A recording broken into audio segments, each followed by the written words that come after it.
जय श्री कृष्ण चैतन्य प्रभु नित्यानंद श्री अद्वैत गदाधर शिवासादि गौर भक्तवृंद।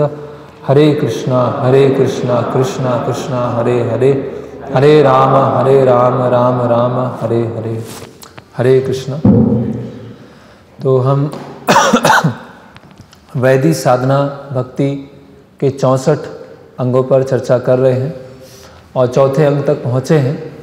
तो इससे पहले आज तक हमने जो भी चर्चा किया है उसका संक्षिप्त में समरी हम आज देखेंगे और जो चौथा अंग है उस पर डिस्कशन करेंगे और कुछ समय का ब्रेक रहेगा फिर भक्ति रसामृत सिंधु में, और कुछ दिनों के बाद या 2-3 महीने के बाद फिर से हम वहाँ से स्टार्ट करेंगे। तो हमने देखा श्रील प्रभुपाद जी का जो प्रीफेस था जिसमें रूप गोस्वामी उनके संक्षिप्त इतिहास के बारे में बताया गया है, जिसमें श्रील प्रभुपाद जी एक्सप्लेन कर रहे हैं कि हम रूपानुगा कैसे हैं, क्योंकि चैतन्य महाप्रभु हमको उन्नत उज्जवल रस देने आए हैं और उस रस का बहुत ही विस्तार से बहुत ही सूक्ष्मता से रूप गोस्वामी ने विश्लेषण किया है। रूप गोस्वामी रसाचार्य हैं, इसीलिए हम उनकी लाइन में आते हैं, इसीलिए हम रूपानुगा हैं, है ना। और दूसरा है कि चैतन्य महाप्रभु ने रूप गोस्वामी को 10 दिन तक दशा अश्वमेध घाट पर जो शिक्षा दिया, उस शिक्षा को रूप गोस्वामी ने अलग अलग शास्त्रों से उद्धरण लेते हुए उसका विस्तार किया कि किस तरह से चैतन्य महाप्रभु का जो आंदोलन है वो प्रमाणिक है, ऑथराइज है। फिर प्रभुपाद जी भक्ति रस, अमृत और सिंधु इसके बारे में बता रहे हैं। भक्ति मतलब डिवोशनल सर्विस, भक्ति में सेवा, कोई एक्टिविटी करना, और रस मतलब उस एक्टिविटी करने के पीछे जो हमारा प्रेरणा स्रोत होता है या उस एक्टिविटी करने के लिए जो हमको कुछ खींच रहा है उसको बोलते हैं रस। तो जो जड़ रस है वो चपल सुख होता है, भोग त्याग रहता है और वो टेम्परेरी होता है। और भगवान की एक परिभाषा है रसो वैसा, भगवान क्या है, रस के स्रोत है। और जो आध्यात्मिक रस होता है वो अमृत के समान होता है, वो हमेशा बना रहता है। और वो जो अमृत के समान रस है वो कैसा है, एक सिंधु है जो हमेशा आनंदम बुद्धि वर्धनम, ये आनंद क्या है, हमेशा बढ़ता जा रहा है, बढ़ता जा रहा है, बढ़ता जा रहा है। फिर प्रभुपाद जी वहाँ पर प्रेम के बारे में बता रहे हैं कि व्यक्ति अलग अलग लोगों से प्रेम करता है, पशुओं के बीच में भी प्रेम पाया जाता है। प्रारंभ के समय में अपने परिवारजनों से, अपने माता पिता से, फिर समाज से, फिर देश से, फिर मानवता से प्रेम करने का प्रयास करते हैं, लेकिन वो प्रेम क्या होता है, अपूर्ण होता है ना। क्योंकि हम क्या मिस कर रहे हैं, केंद्र बिंदु को क्या मिस कर रहे हैं, that missing point is Krishna.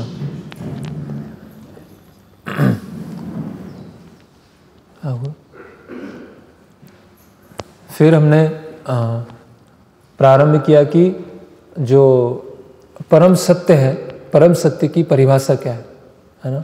परम सत्य की परिभाषा क्या है, अखिल रसामृत मूर्ति। अखिल मतलब सारे रस, सभी, अखिल मतलब सब कुछ, रस मतलब 2 व्यक्तियों के बीच में आदान प्रदान, जहाँ भगवान और भक्त के बीच में आदान प्रदान, रसामृत मूर्ति। मूर्ति मतलब मूर्तिमान स्वरूप। तो भगवान सभी रसों के मूर्तिमान स्वरूप है। एक परम सत्य की परिभाषा क्या हुई, रसो वैसा, और दूसरी परिभाषा क्या हुई, अखिल रसामृत मूर्ति, है ना। फिर रूप गोस्वामी वहाँ पर जो चैतन्य महाप्रभु हैं उनको प्रणाम कर रहे हैं, अपने गुरु हैं सनातन गोस्वामी उनको प्रणाम कर रहे हैं और सभी भक्तों को प्रणाम कर रहे हैं। और भक्तों की तुलना कैसे कर रहे हैं, एक शार्क मछली से जो समुद्र के अंदर रहती। फिर रूप गोस्वामी वहाँ पर जो पुस्तक है उसका विभाजन प्रारंभ करते हैं।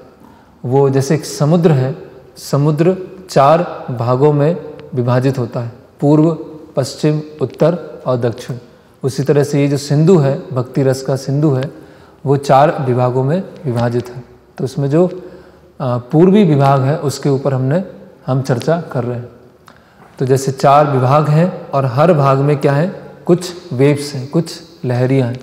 तो उसी तरह से जो ईस्टर्न डिवीज़न है उसमें 4 वेव्स हैं, सामान्य भक्ति, साधन भक्ति, भाव भक्ति और प्रेमा भक्ति, है ना। सामान्य भक्ति की शुद्ध भक्ति की परिभाषा क्या है? साधन भक्ति मतलब हम अभ्यास कर रहे हैं भक्ति करने का, और भाव भक्ति मतलब हम भाव की अवस्था में पहुंच गए हैं, प्रेम की प्रारंभिक अवस्था है। और प्रेमा भक्ति मतलब जब पूरी तरह से प्रेम जागृत हो गया।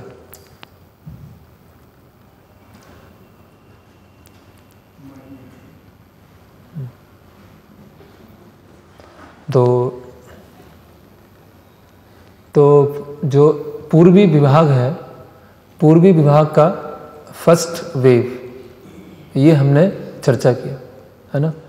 हमारे दिमाग में बैठा होना चाहिए कहाँ हमने प्रारंभ किया, कहाँ से हम निकले और कहाँ पहुँचे। नहीं तो क्या हो जाएगा, सब मिक्स हो जाएगा और पता चलेगा इतना हमने सुना और हमें कुछ याद नहीं रहा।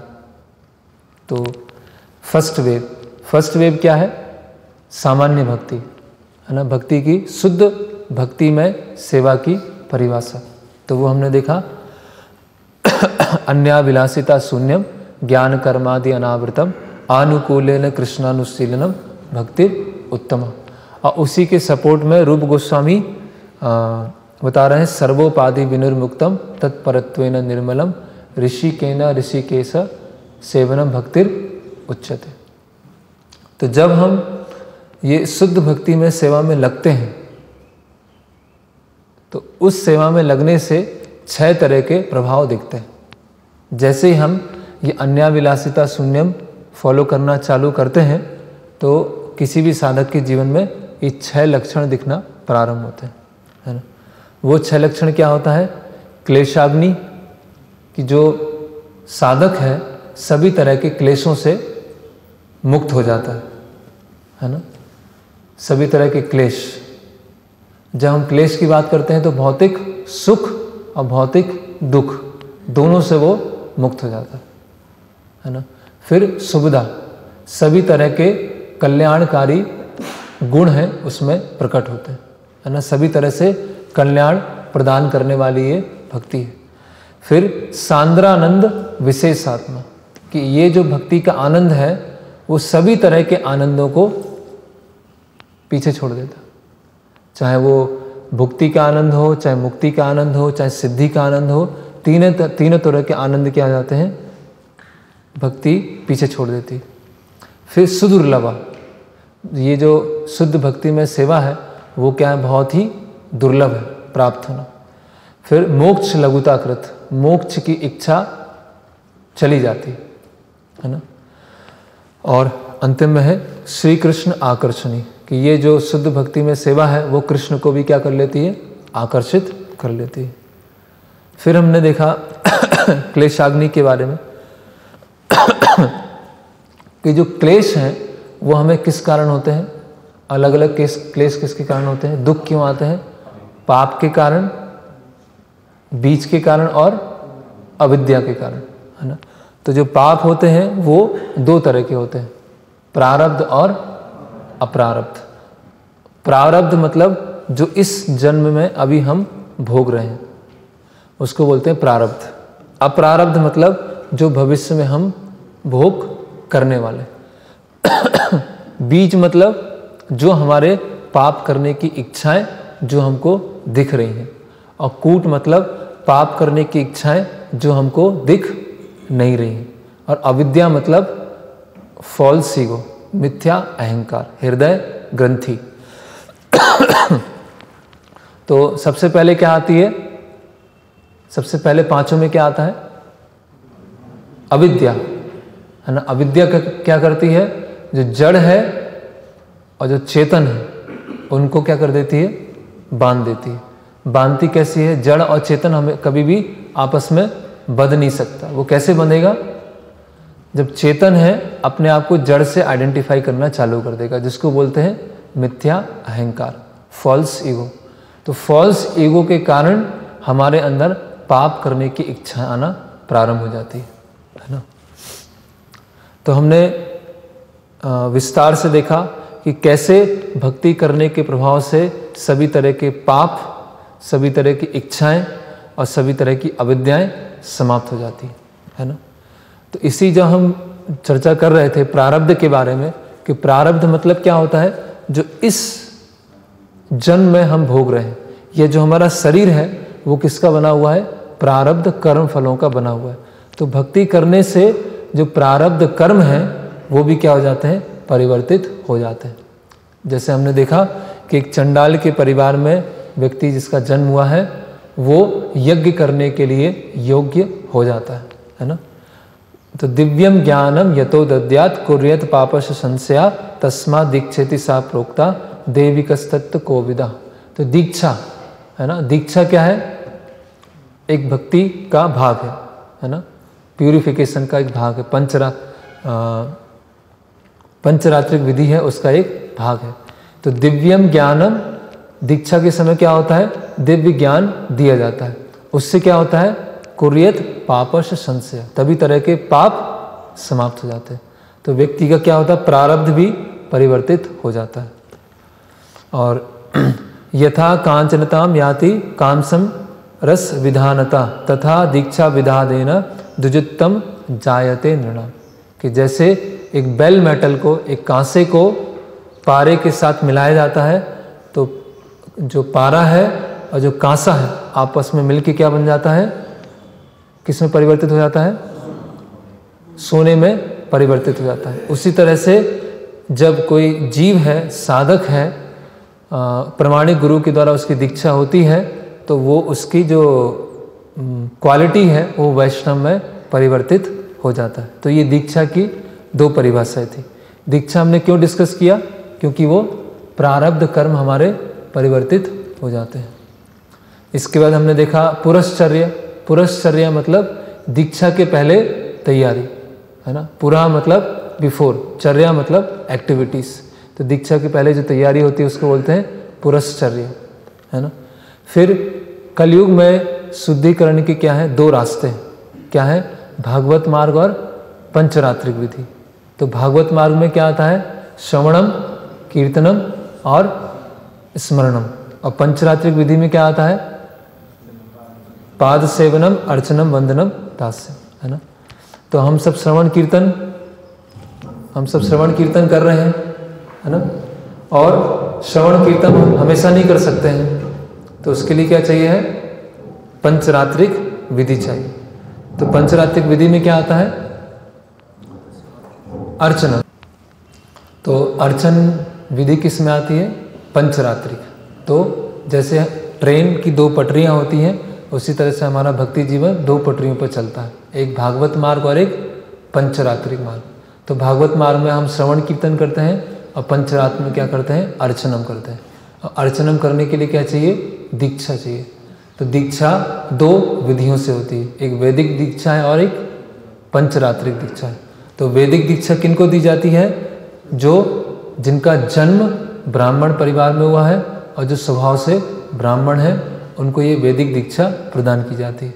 लेकिन कलयुग में क्या है, कलौ शूद्र संभव। कलयुग में सब क्या है, शूद्र हैं। तो अभी सब शूद्र हैं, तो उनका आगे प्रगति कैसे होगा, वो आगे कैसे बढ़ेंगे, तो उसके लिए कलयुग में पंचरात्रिक विधि है। पंचरात्रिक विधि में हमने देखा 5 चीजें हैं, ताप, तपस्या, पुण्य, तिलक, नाम मतलब आध्यात्मिक नाम दिया जाएगा, मंत्र मतलब जो गायत्री मंत्र हैं अलग अलग तरह के वो दिए जाएंगे, और याग मतलब यज्ञ करने की अलग अलग विधियाँ। फिर हमने देखा कि इस्कॉन में या भक्ति सिद्धांत सरस्वती ठाकुर ने वो जो पूरा दीक्षा का प्रोसेस था उसको 2 भागों में विभाजित किया। तो जो ताप है, पुण्य है और नाम, वो हमको प्रथम दीक्षा में प्रदान किया जाता है, जिसको बोलते हैं हरिनाम दीक्षा। और जो दूसरी दीक्षा है मंत्र और याग। मंत्र मतलब जो गायत्री मंत्र है, और याग हम यज्ञ करने के लिए क्वालिफाई होते हैं, वो दूसरी दीक्षा होती है। तो कहने का मतलब क्या है, इस्कॉन में जो दीक्षा देने का सिस्टम है वो कोई अपने मन से नहीं है, वो कॉन्कॉक्टेड नहीं है, वो शास्त्रों के अनुसार है। चाहे म्लेच्छ लोगों को भी ब्राह्मण दीक्षा दी जा सकती है और शूद्र उनको भी ब्राह्मण दीक्षा दी जा सकती है, लेकिन शर्त क्या है, अगर वो क्वालिफाई है कि नहीं, योग्य है कि नहीं। तो फिर हमने देखा कि पाप करने का जो क्रम है वो कैसे खत्म होता है। अप्रारब्धम फलम पापम कूटम बीजम फलोन्मुखम क्रम नेव प्रलीयते विष्णु भक्ति रतात्मना। सबसे पहले अप्रारब्ध, फिर पाप, फिर कूट, बीज और सबसे लास्ट में प्रारब्ध कर्म धीरे धीरे खत्म होते जाते हैं। क्रम नेव प्रलीयते, क्रम नेव मतलब क्रमशः, प्रलीयते खत्म होते जाते हैं विष्णु भक्ति रतात्मना, जो विष्णु भक्ति में रत। फिर दूसरा जो था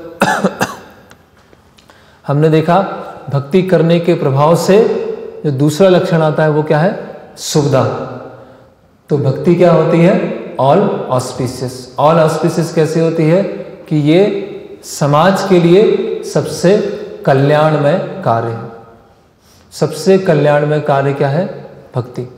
और जो भक्ति है वो सभी जीवों को आकर्षित करती है ना। और भक्ति करने से सभी तरह के साधु के गुण प्रकट होते हैं और भक्ति करने से हमें दिव्य आनंद की प्राप्ति होती है ना। तो पहला है कि caring affection for all living entities, सभी के प्रति क्या है, कल्याण करने की भावना है। तो इसमें प्रभुपाद जी ने जो समाज कल्याण कार्य और भक्ति का तुलना किया और सभी जीवों को आकर्षित करने वाली है। तो प्रभुपाद जी ने चैतन्य महाप्रभु का उदाहरण दिया कि झारखंड के जंगल में कैसे चैतन्य महाप्रभु जाते हैं, और हमने स्वयं प्रभुपाद जी के शिष्य जयानंद प्रभुपाद जी का उदाहरण स्वयं हमने देखा। फिर सभी तरह के साधु के गुण प्रकट होते हैं। तो एक ऐसा भक्त है जिसके पास बहुत सारी डिग्रीज नहीं है, लेकिन उसमें सभी तरह के बहुत अच्छे गुण हैं, लेकिन जो सो कॉल्ड एजुकेटेड लोग हैं वो उनमें पूरी तरह से अवगुण हैं। या कथाकथित स्पिरिचुअल लोग होते हैं जो अलग अलग संस्थाओं से जुड़े होते हैं, लेकिन भक्ति के कार्यों में नहीं लगे हैं, तो बहुत सारे अलग अलग तरह के निकृष्ट कार्य करते हैं। लेकिन जो भक्त होता है उसमें सभी तरह के साधु के गुण होते हैं। फिर हमने तीसरा आया सांद्रानंद विशेषात्मा, है ना, कि जो भक्ति में जो आनंद प्राप्त होता है वो भौतिक भोग, फिर सिद्धि और ब्रह्म सुख, उनसे परे आनंद होता है ना। तो सिद्धि के बारे में हमने देखा कि प्रभुपाद जी वहाँ पर तुलना कर रहे हैं कि जो वैज्ञानिक प्रगति है और जो अष्ट सिद्धियाँ हैं वो लगभग क्या है, बराबर है। तो वैज्ञानिकों ने उनको प्राप्त कर लिया है, लेकिन एक बिगड़े तरह से, एक विकृत रूप से उनको प्राप्त किया। फिर हमने देखा सुदुर्लभ भक्ति। सुदुर्लभ कैसे है कि अन्य किसी विधि के द्वारा भक्ति को प्राप्त नहीं किया जा सकता है ना। और भगवान भक्ति क्यों नहीं देते हैं, क्योंकि भगवान फिर बंध जाएंगे, है ना, भगवान भक्तों के वश में आ जाएंगे। और अगर हम साधन में कुछ मिक्स करते हैं और साध्य में कुछ मिक्स करते हैं तो हमको भक्ति प्राप्त नहीं होती। और चौथा है कि बहुत तीव्र इच्छा, आसक्ति, लौल्यम, अगर लौल्यम विकसित नहीं होता है तो हम भक्ति प्राप्त नहीं कर पाएंगे। तो ये चार कारण हैं जिसकी वजह से हम भक्ति हमें प्राप्त नहीं हो पाती। फिर है मोक्ष लघुताकृत। तो ये मोक्ष को खंडन करना, ब्रह्म में लीन होना, इसका बार बार रूप गोस्वामी खंडन कर रहे हैं, है ना। पहली बार कहाँ किया, ज्ञान कर्मादि अनावृतम, उसमें किया। दूसरी बार किसमें किया, जब सांद्रानंद विशेषात्मा, उसमें बता रहे हैं, उसमें खंडन किया। फिर अभी तीसरी बार कर रहे हैं मोक्ष लघुताकृत, और फिर आगे चल के फिर करेंगे। और छठा है श्री कृष्ण आकर्षणी। जो भक्ति है, भक्ति देवी है, वो कृष्ण को भी आकर्षित कर लेती है। इसमें रिवीजन में क्या है, आप लोगों से पूछ के कर सकते हैं, लेकिन क्या उसमें बहुत टाइम चला जाएगा, नहीं तो वो भी एक तरीका है रिवीजन करने का कि आप लोगों से क्रमशः पूछा जाए। फिर यहाँ पर क्या हो गया, फर्स्ट वेव समाप्त हो गई, जिसमें हमने सामान्य भक्ति और सामान्य भक्ति के जो लक्षण हैं उसके ऊपर हमने चर्चा किया। उसके बाद क्या होता है, सेकेंड वेव चालू होती है ना, पूर्वी विभाग की सेकेंड वेव। तो सबसे पहले सेकेंड वेव में क्या आती है, साधन भक्ति की परिभाषा। वहाँ पर सामान्य भक्ति की परिभाषा और यहाँ साधन भक्ति की परिभाषा। तो सामान्य भक्ति और साधन भक्ति में क्या क्या रिलेशनशिप है, कौन बताएंगे? पीछे रवि। हाँ,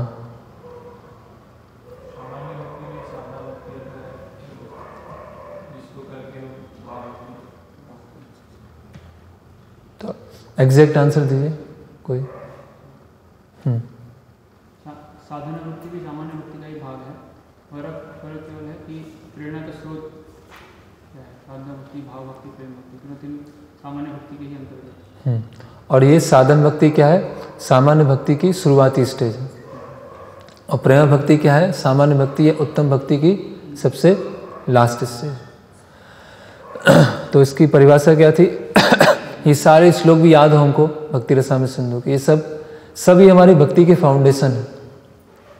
अगर एक बार ये दिमाग में चला गया तो कभी भक्ति में कोई कन्फ्यूजन आने नहीं वाला। फिर हम भागवतम पढ़ेंगे या चैतन्य चरितामृत पढ़ेंगे तो हम समझ पाएंगे अभी चल क्या रहा है, अभी किस स्टेज की बात हो रही है, चैतन्य महाप्रभु की लीलाएं कहाँ चल रही, भाव भक्ति प्रेम भक्ति पे चल रही, तो उसको हम इमिटेट नहीं कर सकते। भागवतम में क्या चल रहा है, कहाँ पर साधन भक्ति चल रही, कहाँ पर रागानुगा चल रही, वो सब कुछ क्लियर हो जाएगा। तो साधन भक्ति की परिभाषा क्या थी? कृति साध्या भवेत साध्य भावासा साधना विधा नित्य सिद्धस्य भावस्य प्राकट्यम हृदय साध्यता, है ना। तो उसमें 3 अंग हैं। साधन भक्ति में क्या है, 3 बातें हैं। क्या क्या है? कृति साध्य है गिरि प्रभु, कृति साध्य क्या है?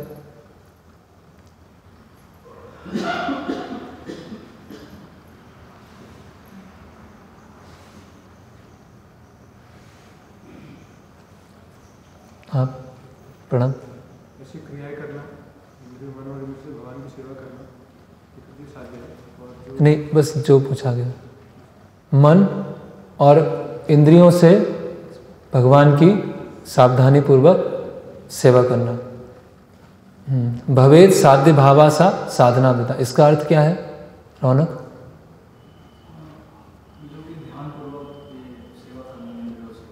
तो वो तो बता दिया, वो तो कृति साध्य था। वो क्यों कर रहे हैं हम? क्या ऑलरेडी अंदर है? साधना भक्ति ऑलरेडी हमारे अंदर है।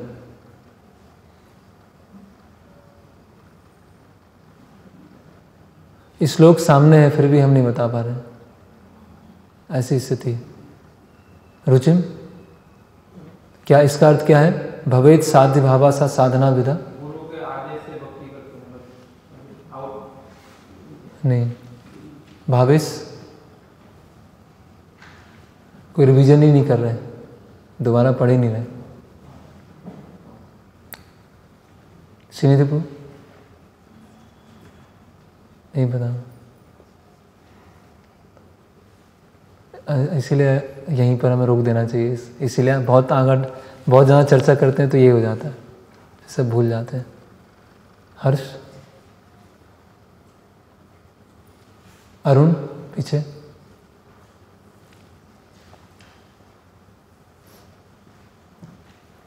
कृति साध्या, मन इंद्रियों से भगवान की सेवा करना, किसके लिए? भाव के लिए, भाव प्राप्ति करने के लिए। भवेद साध्य भावासा साधना विधा, लक्ष्य क्या है हमारा? भाव प्राप्ति। साधना भक्ति का लक्ष्य क्या है? भाव भक्ति। भक्ति किस लिए करते हैं? भक्ति के लिए करते हैं ना। भक्ति का रिजल्ट क्या है? भक्ति है। तो ये इंद्रियों से जो सेवा कर रहे हैं उससे क्या होगा? भाव भक्ति प्राप्त होगी। और नित्य सिद्धस्य भावस्य, वो भाव कहीं बाहर से नहीं आने वाला, भाव ऑलरेडी हमारे अंदर है। नित्य सिद्धस्य भावस्य, ऑलरेडी हमारे अंदर भाव है। प्राकट्यम हृदय साध्यता, जो साधना भक्ति करने से वो प्रकट हो जाता है। इस श्लोक सामने है फिर भी अगर हम नहीं बता पा रहे हैं तो बहुत गंभीर स्थिति है। फिर तो हम ध्यान से, फिर हम साधना भक्ति नहीं कर रहे हैं। फिर हम क्या साधना भक्ति कर रहे हैं कि श्लोक भी होते हुए भी फिर हम नहीं बता पा रहे। फिर तो प्रॉब्लम आएगी, सेवा में प्रॉब्लम आएगी, सेवा में मन नहीं लगेगा, झगड़े होंगे। जो हम कर रहे हैं वही हमको नहीं पता हम कर क्या रहे हैं। मतलब जो हम अभी कर रहे हैं भक्ति, वही हम नहीं बता पा रहे हैं कि हम क्या कर रहे हैं, उसको क्या बोलते हैं। कोई व्यक्ति कुछ कर रहा है, उससे पूछा क्या क्या कर रहे हो आप? अरे पता नहीं क्या कर रहा हूँ। कोई व्यक्ति कुछ कार्य कर रहा है, मतलब कुकिंग कर रहा है, ड्राइविंग कर रहा है, उससे पूछा जाए कि आप क्या कर रहे हैं, तो अरे पता नहीं मैं क्या कर रहा हूँ। उसको क्या कहते हैं? मूर्ख कहेंगे उसे। Ignorance is bliss. अज्ञानता में हम आनंद ले रहे हैं, अज्ञानता में हमें अच्छा लग रहा है, तो मतलब फिर हम भक्ति में सीरियस नहीं है। जो हम चीज़ जो डेली हम जो करने वाले हैं वही हमको नहीं पता हम क्या कर रहे हैं, तो फिर ऐसे ही होगा, भक्ति हमारी उबड़ खाबड़ चलती रहेगी, चलेंगे गिरेंगे, चलेंगे गिरेंगे। फिर हम फिर भक्ति में हम स्थिर नहीं हो पाएंगे, अनर्थ निवृत्ति की स्टेज में पहुंच ही नहीं पाएंगे। हम भजन क्रिया अच्छी तरह नहीं कर पा रहे हैं, तो अनर्थ निवृत्ति कहाँ आएगी? ये सब भजन क्रिया के भाग है। इस साधन भक्ति जो डिस्कस कर रहे हैं ये भजन क्रिया है। तो आप लोगों के ऊपर है, कुछ भक्त तो अच्छी तरह कर ही रहे हैं, ऐसा नहीं सब है, लेकिन जो नहीं कर रहे हैं तो उनसे रिक्वेस्ट है वो उसको पढ़ें, उसको लाइट नहीं लें, उसको सस्ते में नहीं लें कि हाँ ठीक है वो तो पढ़ लेंगे, पूरा जीवन है वो तो कर लेंगे। और ये जब ये है तो कुछ और पढ़ रहे हैं, जब वो चलेगा तो वो और पढ़ेंगे कुछ। मतलब जिस समय जो चलता है उस चीज़ को, उससे भी हम महत्वपूर्णता नहीं देते हैं। जब और कुछ चल रहा होगा तो हम ये पढ़ेंगे, जब ये चल रहा है तो कुछ और कर रहे हैं। तो ये माइंड का क्या होता है, माइंड ऐसी चीट करता है। हमें लगता है कि हर चीज़ हम क्या कर रहे हैं, स्पिरिचुअल कर रहे हैं, लेकिन वैदिक साधना भक्ति की परिभाषा है सास नैव शास्त्रस्य, किसी के शासन में रह के भक्ति करना। तो अगर शासन में रह के हम भक्ति नहीं कर रहे हैं तो क्या अर्थ है उसका? फिर भक्ति हम समझे ही नहीं, भक्ति का अर्थ ही नहीं समझे। फिर तस्मात् केनापि उपायेन मना कृष्णा निवेशेत, ये रूप गोस्वामी आगे बताते हैं साधन भक्ति की सिंपल डेफिनेशन। किसी भी तरह मन को भगवान में लगाओ, है ना। तस्मात् केनापि उपायेन मना कृष्णा निवेशेत। फिर हमने उसमें देखा था नारद मुनि का उदाहरण कि नारद मुनि बता रहे हैं कि स्नेहात, कामात, भयात, किसी भी तरह से भगवान का स्मरण करो, है ना। भय से किया कंस ने, द्वेष से किया शिशुपाल ने, और काम से किया गोपियों ने। तो नारद मुनि वो क्यों बता रहे हैं? बहुत उत्साहित होकर कि भगवान में मन लगाना, ये भगवान में स्मरण लगाने की क्या महिमा होती।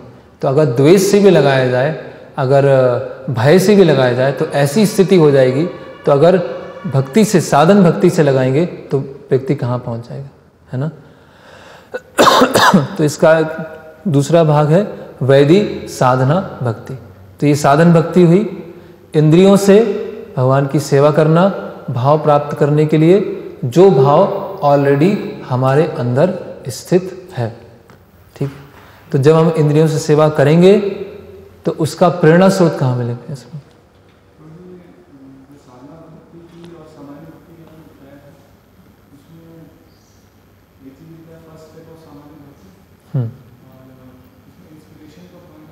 हाँ, इंस्पिरेशन, कि जो इंस्पिरेशन है साधन भक्ति में, मतलब वो हम अभी अभ्यास कर रहे हैं, वो अभी स्वाभाविक नहीं हुई है। इंस्पिरेशन का पॉइंट वैसे उसमें आएगा वैदिक साधन भक्ति और रागानुगा साधन भक्ति। नहीं, फर्स्ट स्टेप है ये, और अभ्यास कर रहे हैं। हाँ हाँ, और अभ्यास की स्टेज है, स्वाभाविक नहीं हुई अभी। फिर वैदिक साधन भक्ति में अभी साधन भक्ति भी दो तरह से की जाएगी, है ना। एक साधन भक्ति की जाएगी शास्त्रों के शासन में रहकर, और एक साधन भक्ति की जाएगी स्वतः रहकर। यत्र रागान अवाप्तत्वात् प्रवृत्तिम उपजायते शासनैव शास्त्रस्य सा वैदिक भक्तिर उच्यते। क्या अर्थ है इसका मानव? वैदिक भक्ति की ये परिभाषा, इसका अर्थ क्या है? पूरा अर्थ बताइएगा।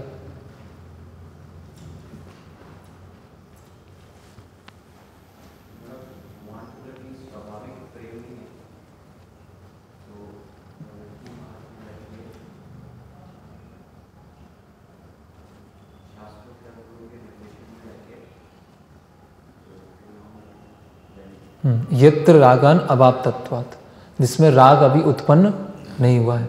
प्रवृत्तिम उपजायते शासनैव शास्त्र से, ऐसी भक्ति जो शास्त्रों के या गुरु के शासन में रह के की जाती है, उसको बोलते हैं वैदिक साधन भक्ति। Simple definition.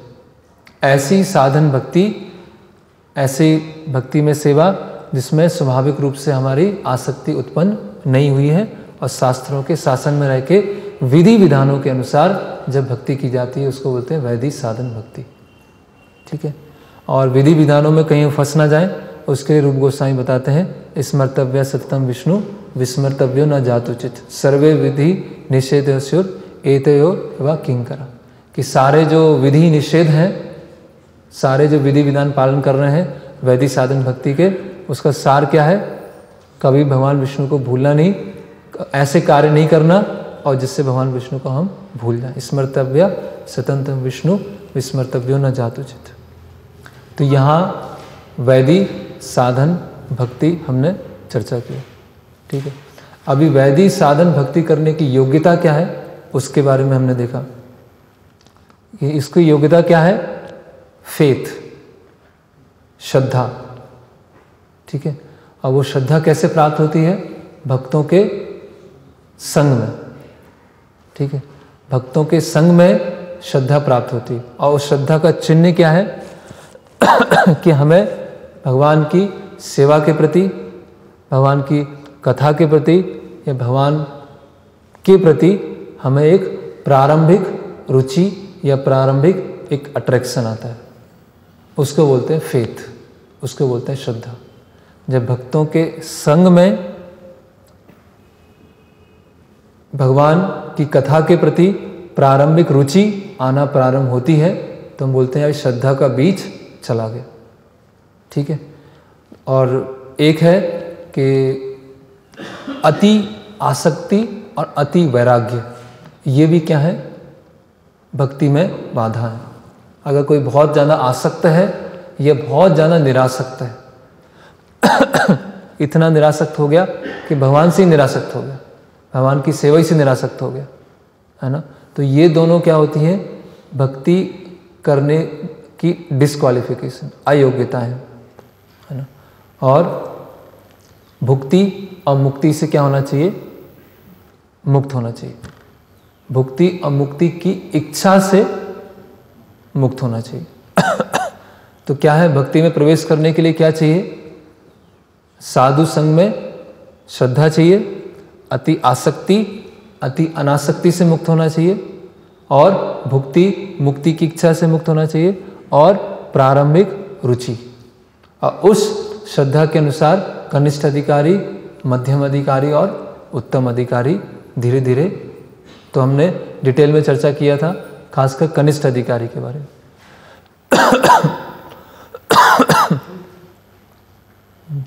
मुक्ति और मुक्ति की इच्छा से मुक्त होना जिसमें ऐसा है, उसमें वल्लभाचार्य जी कैसा था? मुक्ति की इच्छा तो मुक्ति तो अच्छी है, हाँ, तो भक्ति ऐसा भक्ति की इच्छा, लेकिन भक्ति तो अच्छी ही नहीं है, तो भक्ति से भी मुक्त होना है। हाँ, भक्ति से भी मुक्त, ऐसा नहीं केवल उसकी इच्छा से। हाँ, वहाँ मुक्ति की इच्छा से, केवल उसके लिए मुक्ति की इच्छा बताया था। फिर मुक्ति को ही रूप गोस्वामी आगे ट्रांसफर कर रहे हैं चैप्टर नंबर 4 में, कि मुक्ति क्या होती है? भक्ति से श्रेष्ठ होती है ना। तो उसमें मुक्ति में हमने देखा कि एक भक्त बोल रहे हैं कि मेरी हजारों कान हो जाए, है ना, हजारों जीव हो जाए, है ना। एक भक्त बोल रहे हैं कि मुझे ब्रह्मलोक नहीं चाहिए, ध्रुव लोक भी नहीं चाहिए, पूरे संसार का मुझे राजा बना दे, वो भी नहीं चाहिए, ब्रह्म सुख भी नहीं चाहिए, है ना। तो ऐसे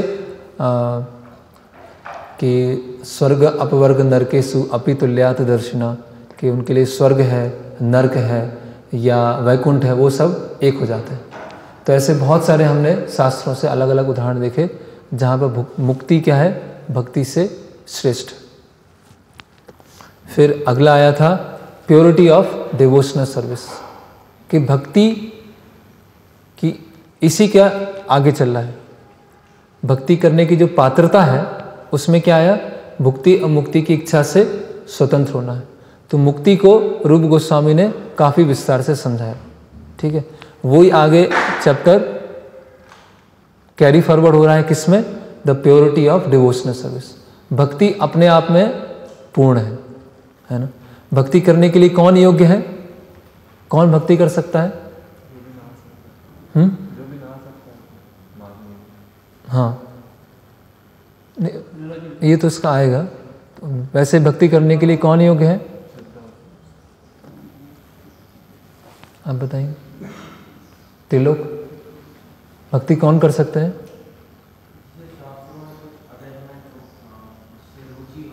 नहीं, वो तो हो गया, भक्ति करने के लिए पात्रता क्या चाहिए, भक्ति कौन कर सकता है, कौन, किसको रुचि आ सकती है शास्त्रों में, कौन साधु संग ले सकता है, किसमें श्रद्धा आ सकती है?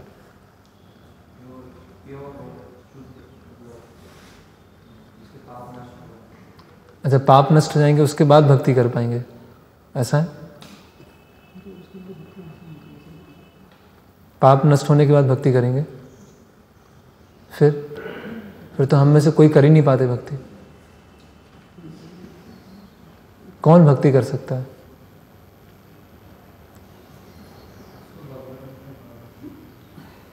इसको भगवद गीता भागवतम में, वो भक्ति में आगे बढ़ सकता है, उसके लिए भक्ति आसान हो जाती है। लेकिन भक्ति कौन कर सकता है, प्रश्न ये है। प्रश्न ये नहीं कि भक्ति किसके लिए आसान है, वो उसका उत्तर है कि जिसको भगवद गीता भागवतम में रुचि है उसके लिए भक्ति आसान हो जाती है। भक्ति कौन कर सकता है भाई, कौन कर सकता है भक्ति? अरे सिंपल प्रश्न है तो इस पर। हाँ, इसमें देश, काल, पात्र, जाति, समूह, उसमें कोई नहीं, सर्व अधिकारताम, हर कोई कर सकता है। इतना सिंपल आंसर है। हर कोई भक्ति कर सकता है, उसके लिए पूरा सोच रहे हैं पाप खत्म हो जाए, ये हो जाए, श्रद्धा आ जाए, रुचि आ जाए। इसमें डिफरेंस है, भक्ति करने की पात्रता और भक्ति कौन कर सकता है, दोनों डिफरेंस है। हाँ, भक्ति श्रद्धा आएगा नहीं, चैप्टर का नाम है ना eligibility of the candidate for accepting devotional service. उसमें तो हमने देखा ये सब, ये पॉइंट्स। हाँ, लेकिन हर कोई ये ग्रहण कर सकता है ना, कोई इसमें बाउंड्री थोड़ी है, ये कोई फेथ नहीं ले सकता है, कोई बाउंड्री थोड़ी कि साधु संग नहीं ले सकता कोई, लेकिन ये लेने से वो भक्ति में प्रवेश करेगा। अभी ये कौन ले सकता है? हर कोई ले सकता है।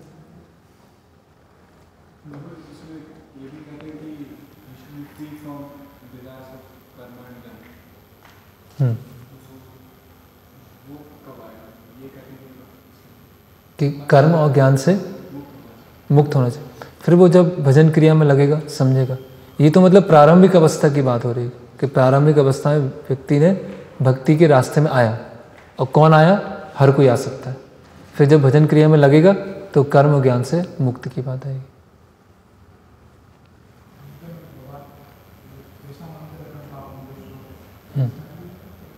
नहीं, उसमें है तेसाम तो अंतगतम पापम जनानाम पुण्य कर्मणा ते द्वंद्व मोह निर्मुक्ता भजन्ते मां दृढ़व्रता। तो वो जो पाप से मुक्त हो जाता है वो भक्ति में आता है, ऐसा नहीं बोलना है भगवान। जो पाप से मुक्त होने के बाद भक्ति में दृढ़ हो जाता है, भजन्ते मां दृढ़व्रता। जब तक वो पाप भी कर रहा है, भक्ति भी कर रहा है, तो वो दृढ़ नहीं होगा। लेकिन पाप से वो मुक्त हो गया तो वो भक्ति में दृढ़ होगा, उसकी बात हो रही है। भक्ति ग्रहण करने की बात नहीं हो रही है। तो इसमें हमने पढ़ा था सर्वाधिकारिताम माघ स्नानस्य ब्रुवता यथा, कि जैसे माघ मास में जनवरी फरवरी में सबको स्नान करने का क्या है, अधिकार है। अब इसमें अधिकार क्या है, सब स्नान करते ही हैं, वो तो अपेक्षित है। तो उसी तरह से भक्ति लेने का अधिकार सबको है, सब भक्ति कर सकते हैं। कोई ऊंची कास्ट का है, नीची कास्ट का है, काला है, गोरा है, चाइनीज़ है, जापानीज़ है, पाकिस्तानी है, मुस्लिम है, हर कोई भक्ति ग्रहण कर सकता है। उसमें कोई किसी का वो नहीं है, मतलब किसी के अंडर में नहीं भक्ति की, ये लोग ही भक्ति को दे सकते हैं, इन्हीं के पास भक्ति, हर कोई भक्ति कर सकता है। फिर हमने एक राजा का उदाहरण देखा था, अंते जा अपि तत् राष्ट्रे शंख चक्रान धारिणी संप्राप वैष्णवम दीक्षा दीक्षिता एवं संभव, कि अंते जा मतलब एकदम समाज से बाहर, शूद्र से भी नीचे। तो एक राजा थे, कौन से राजा थे, मयूरध्वज राजा के राष्ट्र में जो अंतेजा हैं वो भी वैष्णव दीक्षा लेकर अपने शरीर पर शंख चक्र गदा पद्म लगाकर वैष्णव दीक्षा लिए हुए। कहने का मतलब जो सबसे सामाजिक दृष्टि से सबसे निकृष्ट है वो भी वैष्णव के पद पर आ सकता है। फिर हमने देखा कि भक्ति करते समय या दीक्षा के पश्चात हमारा फॉल डाउन होता है, पतन होता है, या हम तो उस समय पतन से बाहर निकलने की विधि क्या है, और कोई दूसरी विधि नहीं है। भक्ति में अगर पतन हुआ तो उसके लिए क्या है, भक्ति है ना। कर्म और ज्ञान भक्ति को हेल्प करेंगे तो भक्ति क्या हो जाएगी, आवृत हो जाएगी, है ना। और किसी भी तरह के कर्म और ज्ञान की आवश्यकता नहीं है। तो इसमें हमने विस्तार से ये social welfare activities, hospital, college सब हमने देखा।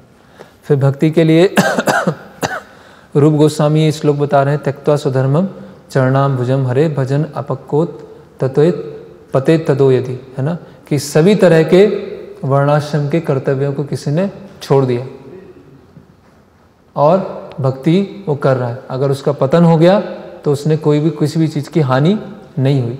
अगर उसने सभी तरह के अपने कर्तव्यों को किया लेकिन भक्ति को ग्रहण नहीं किया तो उसने कोई लाभ नहीं लिया। फिर भक्ति करने से सभी तरह के ऋणों से हम मुक्त हो जाते हैं। फिर भक्ति करने के बाद हमें और कोई ऋण नहीं बचता है।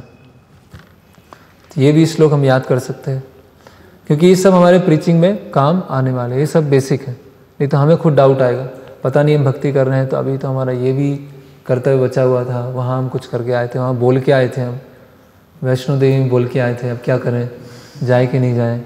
हम परिक्रमा के लिए बोल के आए थे तो क्या करें कि नहीं करें, हमारे पितरों का ऋण है। बहुत सारे ऐसे मन में डाउट आते रहते हैं। कोई नाराज़ तो नहीं हो जाएगा, देवी देवता नाराज़ तो नहीं हो जाएंगे। तो उन सब के लिए ये क्या है, एक श्लोक है कि सभी तरह के ऋणों से मुक्त हो जाएंगे। तो वो हमारी भक्ति में जो विश्वास है उसको बताएगा कि भक्ति में हमारा कितना श्रद्धा है। देवर्षि भूताप नृणाम पितृणाम न किंकरोयम नायम ऋणी च राजन सर्वात्माया शरणम शरण्यम गतो मुकुंदम परिहत्य करता, है ना। तो सभी तरह के ऋणों से वो मुक्त हो जाता है। तो ये जो आपको बाद में मिल जाएगा, इसमें अलग अलग तरह के यज्ञ के बारे में बताया गया है कि देव यज्ञ, ब्रह्म यज्ञ, पितृयज्ञ और भूत यज्ञ और नृ यज्ञ, ये 5 तरह के यज्ञ होते हैं। तो देवी देवताओं के जो यज्ञ है वो कैसे किया जाता है आशीष? देवी देवताओं के प्रति जो ऋण होता है उसको कैसे चुकाया जाता है? देवी देवताओं का ऋण हम पे कैसे चढ़ता है? क्या प्राप्त हो रहा है? हाँ,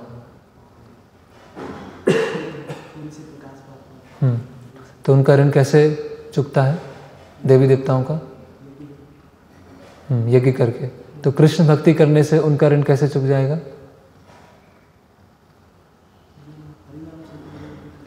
तो उससे कैसे हो जाएगा? देवता तुमको धूप दे रहे हैं, पानी दे रहे हैं, अन्न दे रहे हैं, सब चीज़ दे रहे हैं ना। तो अभी हमने यज्ञ नहीं किया, हम तो भक्ति में चले गए, तो अभी उनको कैसे फिर ऋण खत्म हुआ उनका?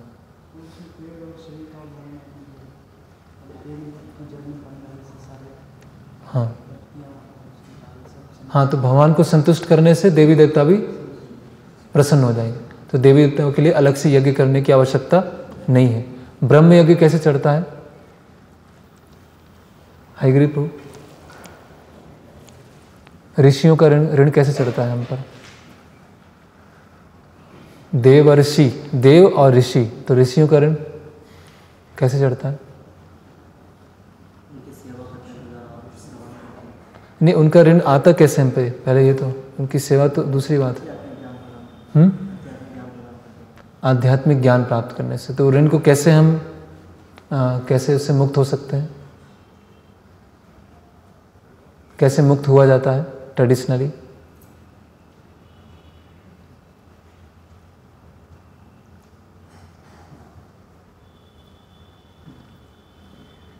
हर्ष,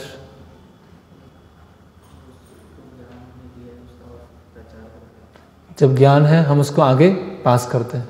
जो हमने ऋषियों से ज्ञान लिया उस ज्ञान को अगर आगे ले जाएंगे तो ऋण से हम मुक्त हो जाएंगे। तो कृष्ण भक्ति में आने से ऋषियों का ऋण कैसे मुक्त हो जाते हैं? हाँ, तो हम प्रचार कर रहे हैं, हरि नाम का प्रचार कर रहे हैं, भगवत गीता का प्रचार कर रहे हैं, तो ऋषियों के ऋण से मुक्त हो जाएंगे। देवर्षि भूत, भूत मतलब सामान्य जीव। तो सामान्य जीवों के प्रति कैसे ऋण होता है? भावेश, सामान्य जीवों का कैसे ऋण होता है?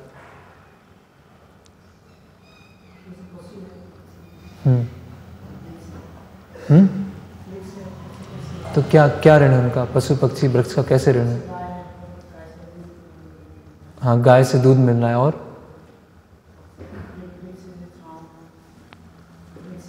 वृक्ष है, उनसे क्या मिल रहा है? ये कपड़े हम पहने, कॉटन कहाँ से आ रहा है? पेड़ से ही आ रहा है ना, कॉटन से आ रहा है। और सब्जियाँ आ रही है, ये सब अलग। भूत मतलब सभी जीव। तो इनका ऋण कैसे चुकाया जाता है ट्रेडिशनली? सामान्य जीव कैसे चुकाते हैं? जो भक्ति में नहीं आए हैं वो सब जीवों के प्रति कैसे ऋण चुकाते हैं?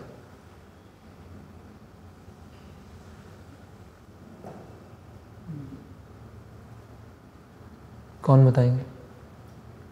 हाँ बताइए मानव। वृक्षारोपण करना है और प्याऊ खोलना है, अन्न वृद्ध, हाँ, गौशाला चालू करना है।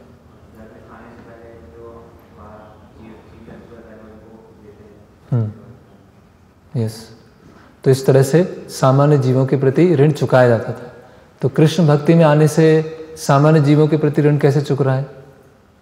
हमें क्या वृक्षारोपण करने की आवश्यकता है, या हमें प्याऊ खोलने की आवश्यकता है, या फिर हमें ये काऊ शेड बनवाने की आवश्यकता है? क्या कैसे भक्ति करने से कैसे वो ऋण चुक गया भूत सामान्य जीवों के प्रति?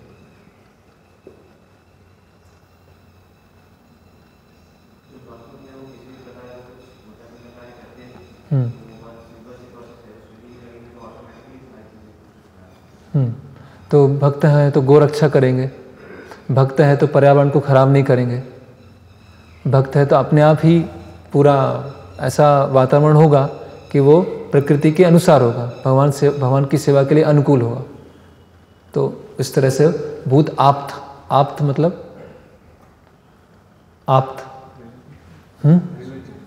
सगे संबंधी। हाँ, तो सगे संबंधियों के प्रति, सगे संबंधी, हाँ, उनके प्रति कैसे ऋण चुकता है?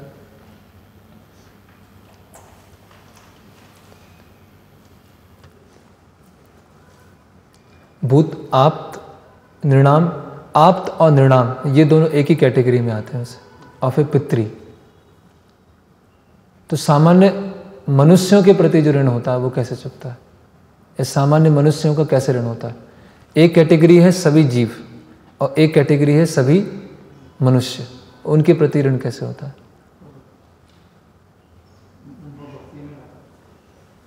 नहीं, उनके प्रति ऋण कैसे होता है? जैसे माता पिता शिक्षा मतलब पालन पोषण करते हैं तो उनके जो ऋण होता है, उनके हमारा मतलब उनका जो ऋण है। और हाँ हेमंत, नहीं अभी प्रश्न ये नहीं है, सामान्य जीवों का व्यक्ति के ऊपर क्या ऋण होता है? धन लेते हैं, भक्ति में लगाते हैं, अभी ये बात नहीं हो रही। सामान्य जीवों का हमारे ऊपर ऋण क्या होता है? किसी ने हमारे मदद किया, किसी ने हमको पानी दिया, किसी ने हमको कहीं छोड़ दिया, कि अलग अलग तरह से लोग मदद करते हैं ना समाज में। समाज का एक पूरा यूनिट है, तो लोग एक दूसरे की मदद कर रहे हैं, तो इस तरह से कहीं ना कहीं किसी के ऊपर निर्भर है, तो इस तरह से ऋण चढ़ रहा है ना आप और निरी सामान्य लोगों का। और कैसे चढ़ता है ऋण? सभी अपने अपने ऑक्यूपेशनल ड्यूटीज में, जो लोहार है वो औजार बना के हमको दे रहा है, नाई है वो उसका काम कर रहा है, सब एक दूसरे को ऋण कर रहा है। यस, अलग अलग ड्यूटीज़ हैं। अभी हम हर कार्य तो नहीं कर रहे हैं, है ना। हमें कुछ हम अपना अन्न नहीं उगा रहे हैं, तो अन्न उगाने के लिए दूसरों पर निर्भर है। हम अपना कपड़ा नहीं बना रहे, कपड़ा बनाने के लिए किसी दूसरे पर निर्भर है। हम पेपर नहीं बना रहे, किसी दूसरे पर निर्भर है। तो अलग अलग लोगों की मदद ले रहे हैं ना, तब हमारा जीवन चल पा रहा है ना। तो इस तरह से ऋण है। तो उन ऋण से कैसे हम मुक्त होते हैं? किस तरह से? ट्रेडिशनली जैसे अतिथि सत्कार करना, या वही सोशल वेलफेयर एक्टिविटीज़ करना, सामाजिक कल्याण कार्य, पुण्य के कार्य करना। इसीलिए हर व्यक्ति क्या होता था? पुण्यशाली होता था पहले, क्योंकि उसको पता है भाई मेरे ऊपर ऋण है अलग अलग लोगों का, गरीबों की मदद करना है ना, वृद्धाश्रम खुलवाना है। तो ये सब शास्त्र के अनुसार ही है। लेकिन भक्ति में आने से क्या हो गया? हम सबकी मदद कैसे कर सकते हैं सबसे बेस्ट तरीके से? उनको भक्ति में लाकर, सिंपल। और जो भी उनकी, अभी जैसे माता पिता है, तो माता पिता का ऋण है, वो पितरी वाले में आएगा, वो निर्णाम और इसमें नहीं आएगा। और पितरों का ऋण कैसे चढ़ता है? कौन बताएंगे? जैसे हम किसी कुल में जन्मे, किसी परिवार में, तो धन संपत्ति, तो जिस कुल में हमारा जन्म हुआ है उसके अनुसार हमको शिक्षा है या संपत्ति है, वो सब मिला, पहले से सब फैसिलिटी मिली। अगर हमारा यहाँ जन्म हुआ तो ऑलरेडी फैसिलिटी एक कुल है जो हमको सुरक्षा दे रहा है। तो उसका ऋण कैसे चुकाया जाता है ट्रेडिशनली? हाँ, शास्त्रों के अनुसार कैसे चुकाते हैं? उनके प्रति जो कर्तव्य है, जनरेशन बढ़ा के, संतान उत्पन्न करके, पुत्र, तो उससे वो ऋण चुकता है। लेकिन भक्ति में आने से क्या होता है? भक्ति में आने से कैसे चुक जाता है वो पितृ ऋण या माता पिता के प्रति ऋण?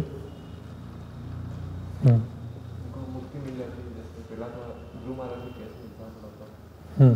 तो जो भक्ति करता है उसके पहले के जो पितृ हैं उनका ऋण चुक जाता है, और बाकी जो परिवार के लोग हैं उनको अगर भक्ति में हम लाते हैं तो ऋण चुक जाता है, सबसे बेस्ट उनकी सेवा हो जाती है। तो इस तरह से ये 5 तरह के ऋण कैसे चढ़ते हैं, ट्रेडिशनली कैसे चुकाए जाते हैं, और भक्ति करने से सारे ऋण एक झटके में समाप्त हो जाते हैं।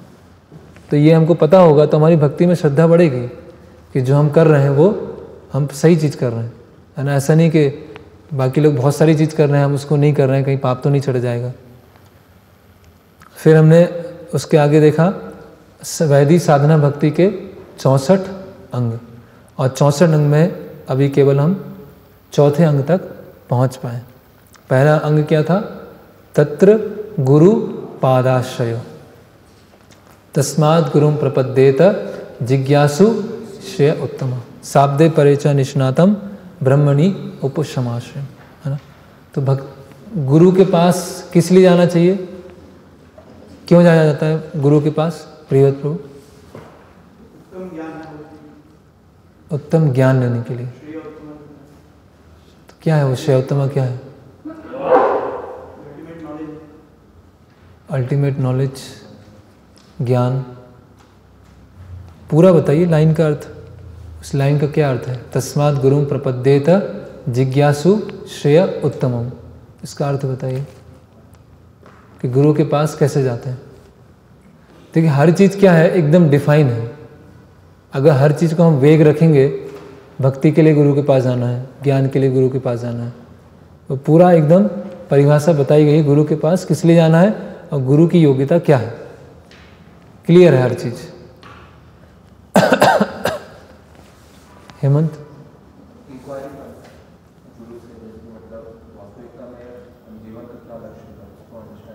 इस लाइन की अब वो बता दीजिए ट्रांसलेशन।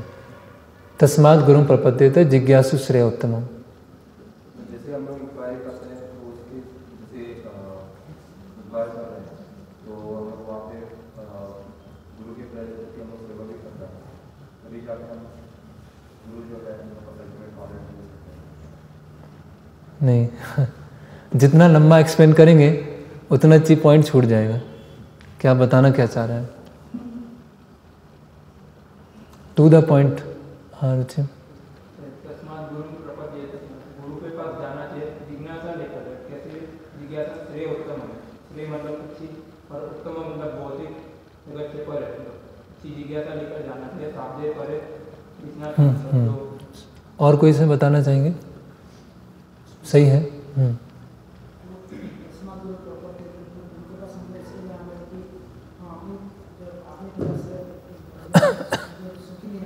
जोर से बोलिए।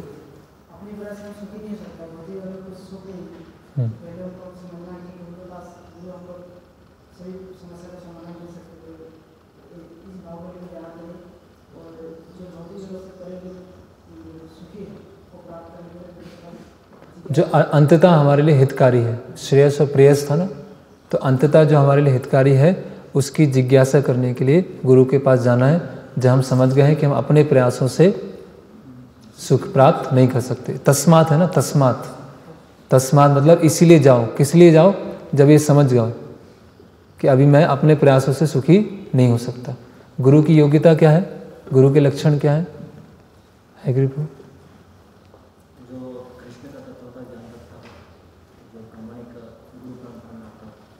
नहीं, इसके अनुसार बताइए। शाब्दे परे च निष्णातम ब्रह्मणि उपसमास। कृष्ण तत्ववेत्ता से गुरु है, वो तो वो भी है, सही है। शाब्दे परे च निष्णातम ब्रह्मणि उपसमाश्रयम्। सात्विक हो।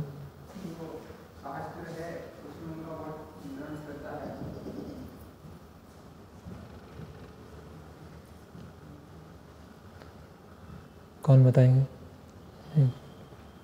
यस वहाँ शब्द का अर्थ है कि वो दिव्य ज्ञान, शास्त्रीय ज्ञान में स्थित और डिटैच है भौतिक सुखों से।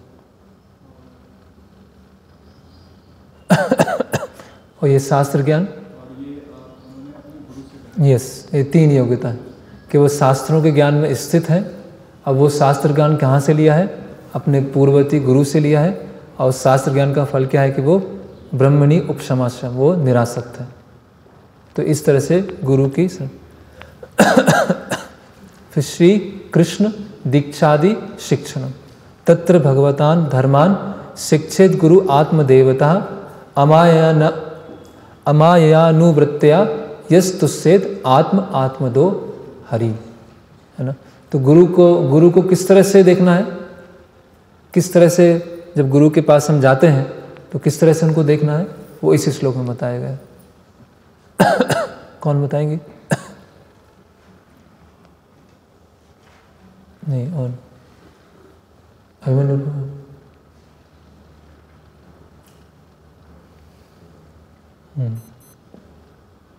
गोपीनाथ को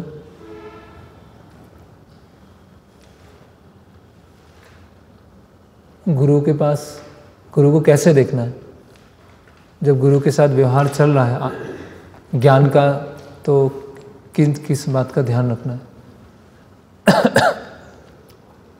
गुरु के पास पहुंच गए, गुरु कौन है वो भी जान लिया, अब गुरु से शिक्षा लेना चालू किया, तो किस चीज़ का ध्यान में रखना है? हर चीज़ लिंक है एक दूसरे से। रौनक,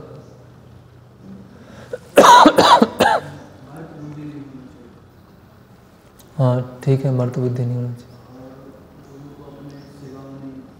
हाँ वो तो डिटेल हो गया इस श्लोक के अनुसार।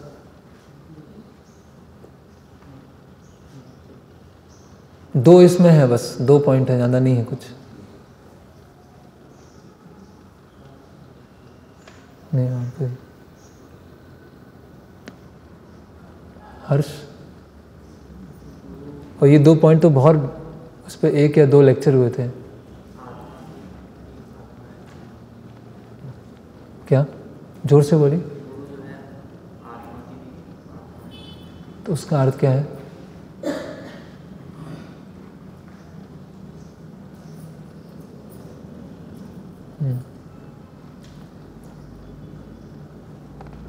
बोलिए।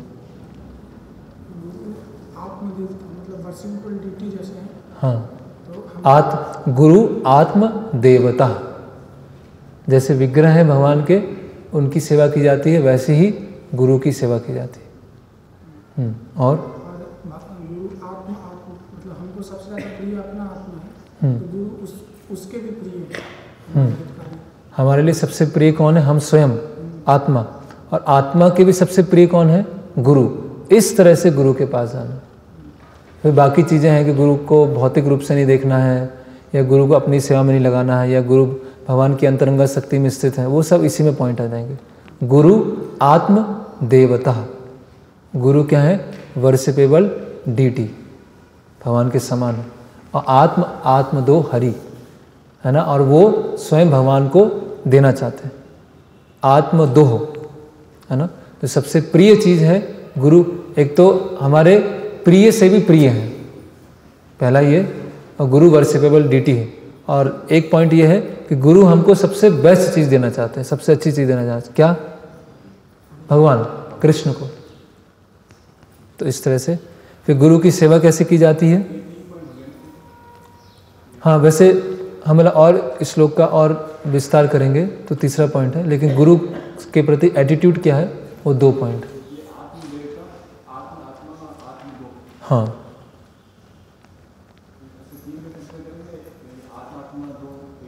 दो आत्म दो, तो फिर गुरु कैसे क्या देना चाहते हैं वो पॉइंट आ गए। लेकिन गुरु को किस तरह से देखना है वो 2 पॉइंट है, आत्म देवता और आत्मा। फिर गुरु की जो सेवा है, विश्वम्भरेण गुरुर सेवा, वो कैसे करना है? आचार्य माम विजानीयात नावमन्येत करेचित न मर्त बुद्धि सुयेत सर्व देव मयो गुरु। ये जो 3 श्लोक हैं, ये पहला, दूसरा, तीसरा, ये बहुत ही प्रसिद्ध श्लोक हैं, बहुत ही इम्पोर्टेंट है। और हम देखेंगे जितनी भी व्यास पूजा ऑफरिंग होती है, तीनों में से कोई ना कोई श्लोक हर मतलब अधिकतर भक्त कोट करते हैं। गुरु आत्म देवता, ब्रह्मणि क्षमाश्रयम, मर्त बुद्धि नहीं होना चाहिए। तो ये 3 श्लोक, क्योंकि गुरु अप्रोच कैसे करना है, गुरु के प्रति एटीट्यूड क्या होना चाहिए, और फिर गुरु को सेवा कैसे करनी है। तो इसका अर्थ कौन बताएंगे? ऊपर वाली लाइन का।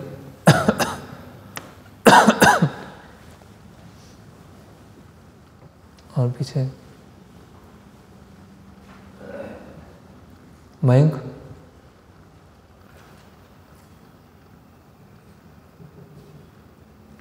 वसुधा,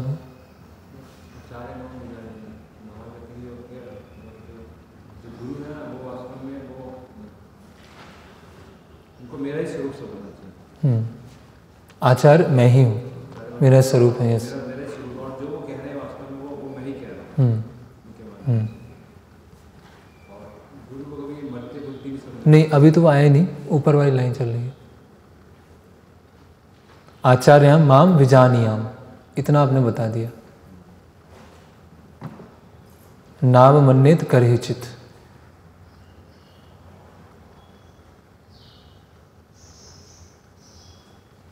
आशीष। हाँ, नहीं, पहली लाइन, हाँ आधा बताया, पहली लाइन का आधा ही हुआ अभी। नाम मन्येत करेचित,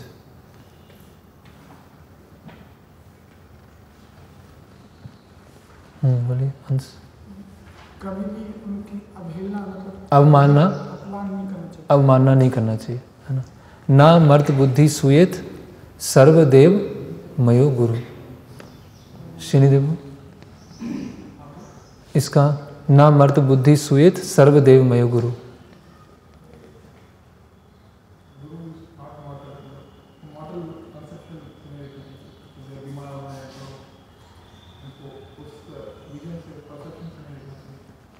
साधारण मनुष्य नहीं है, मर्त बुद्धि नहीं लाना चाहिए। फिर आगे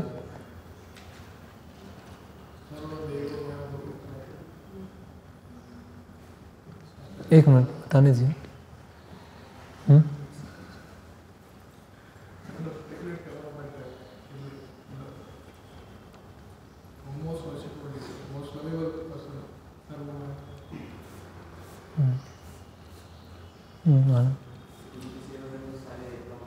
हाँ, सारे देवी देवता सर्वदेव मयो गुरु, सारे देवी देवता गुरु में है। गुरु की उपासना करने से, आचार्य उपासना करने से सभी देवी देवता भी प्रसन्न हो जाते हैं।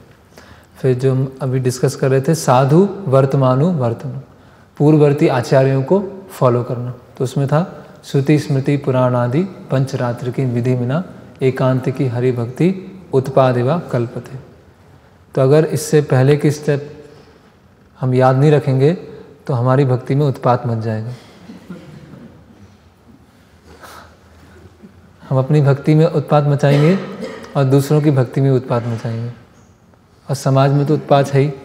हमने देखे थे बहुत सारे कल पॉइंट देखे थे कि मंत्रों को सेल करना है या टेंपल खोलना है तो प्रोफेशनल भागवतम रिसाइटर, ऐसे 10-15 पॉइंट हमने डिस्कस किए थे।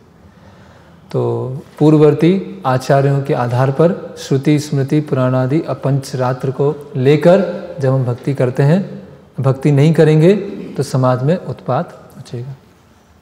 तो ये चौथा पॉइंट हमें डिस्कस करना था, समय नहीं है अभी, तो यहीं पर हम विराम लेंगे। अगली बार हम भक्ति रसामृत सिंधु प्रारंभ करेंगे। तो ये चौथा पॉइंट है साधु वर्तमानु वर्तमान, यहाँ से हम प्रारंभ करेंगे। ठीक है, हरे कृष्ण। किसी का कोई इसमें प्रश्न है, कुछ जिज्ञासा है? पूरे अभी तक जितना हमने चर्चा किया अध्याय 7 तक नहीं, 4 पॉइंट अभी आधा हुआ है, आधा और बाकी है। तो आधा आज करना था लेकिन समय नहीं हुआ, समय हो गया।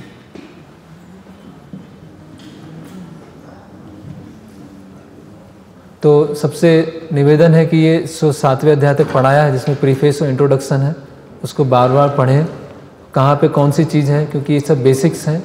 अगर ये क्लियर नहीं हुआ तो आगे चल के हमेशा हम डाउट में रहेंगे, भक्ति हमारी स्थिर नहीं हो पाएगी। हरे कृष्ण। भक्ति रसामृत सिंधु की जय। श्रील रूप गोस्वामी प्रभुपाद की जय।